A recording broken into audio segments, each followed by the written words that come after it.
What's going on, everyone? It's Marco here from PhoneDog.com, and today Apple had their Hello Again event, releasing their brand new MacBook Pro, and here are 12 things you absolutely need to know about the brand new Apple MacBook Pro released in 2016. So let's get started.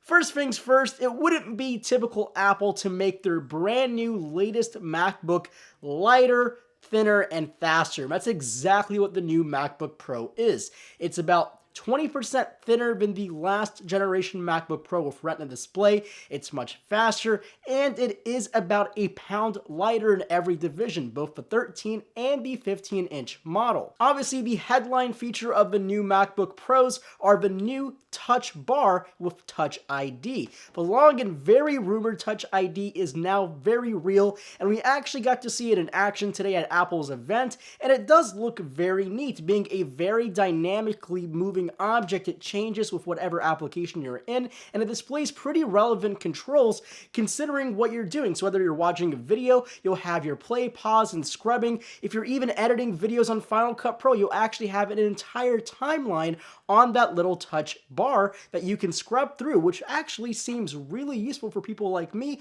who work with video on a day-to-day basis. And on the consumer side of things, having Touch ID built into a MacBook seems pretty darn cool, and also kind of a no-brainer because we use Touch ID on our iPads and our iPhones, and we like to make payments online, and having Apple Pay incorporated to a MacBook without remembering to use credit card numbers, just having it all incorporated within the computer itself and using our Touch ID sensor for authentication, it seems, again, like a no-brainer idea, and I'm really happy to see it on the brand new MacBook Pro. Now, the third thing you need to know about the MacBook Pros are the displays are brighter and better to look at. They're about 500 nits of brightness, which is the brightest display on any Mac ever. Now, the resolution is exactly the same as the previous generation, but with that new brightness level and also a better contrast ratio, you'll probably be seeing the best display on any Mac notebook that's ever been produced. Number 4 is the larger trackpad. Now, the new trackpads on these new MacBook Pros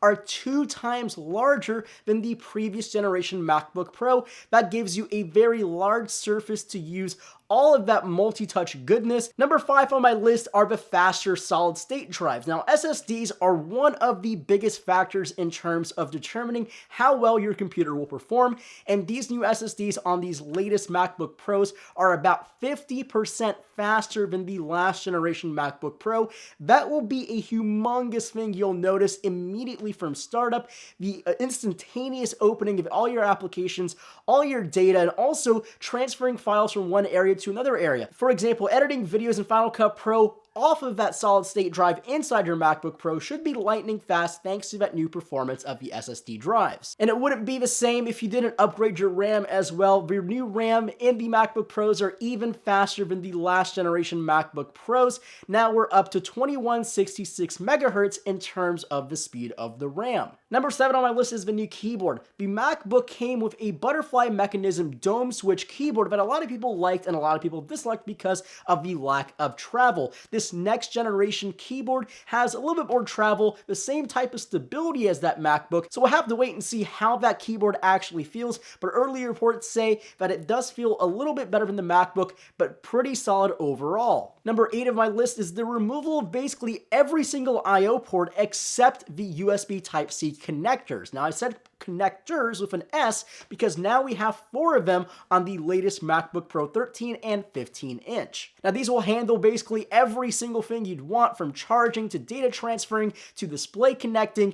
Anything you can think of a MacBook Pro could do basically will be done through that USB Type-C port that also acts as a Thunderbolt 3.0 port, so you'll be able to do 10 gigabits per second theoretically data transfer between those ports. Number 9 on my list was dedicated graphics. Now, if you're hoping for dedicated graphics on the 13-inch MacBook Pro, you'll have to wait some more because that doesn't exist now. The 15-inch MacBook Pro is the only MacBook Pro that comes with dedicated graphics. The 13-inch MacBook Pro still has to use the Intel dedicated graphics built into the CPU. Number 10 on my list is the new color.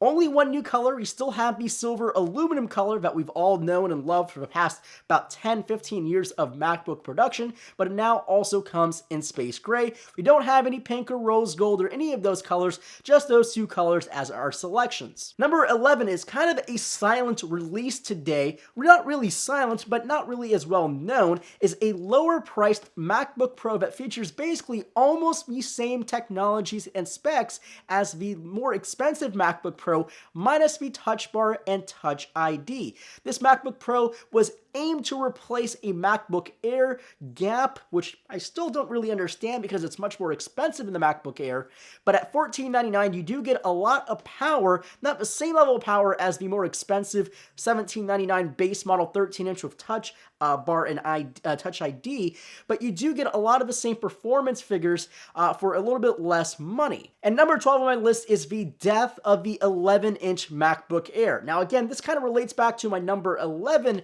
fact, but for some reason Apple decided to kill off the 11-inch MacBook Air to replace it with a 13-inch $1499 MacBook Pro, which again makes no sense. Apple still will be able to sell you a 13-inch MacBook Air, but not an 11-inch MacBook Air. So now the lineup goes from MacBook at 12 inches, MacBook Pro without the LED Touch Bar at $1499. Then it goes to MacBook 13-inch with OLED touch strip to 15-inch, and that's basically it. The 13-inch MacBook Air is kind of just wandering off on its own, and that will most likely be killed off probably next year. So those are my 12 things that I want you to know about the new MacBook Pro. Let me know if you're thinking about buying one. I certainly am. You'll be expecting coverage here in about 2 weeks of both the 13-inch and 15-inch MacBook Pro. Make sure to leave me some comments below about what you think about the announcements. What do you think about the Touch Bar and Touch ID on the new MacBook Pro? Do you like the new colors? Do you like the new keyboard? And yeah, just let me know your thoughts below in the comments. As always, my name is Marco Hanna, and I'll catch you in my next video.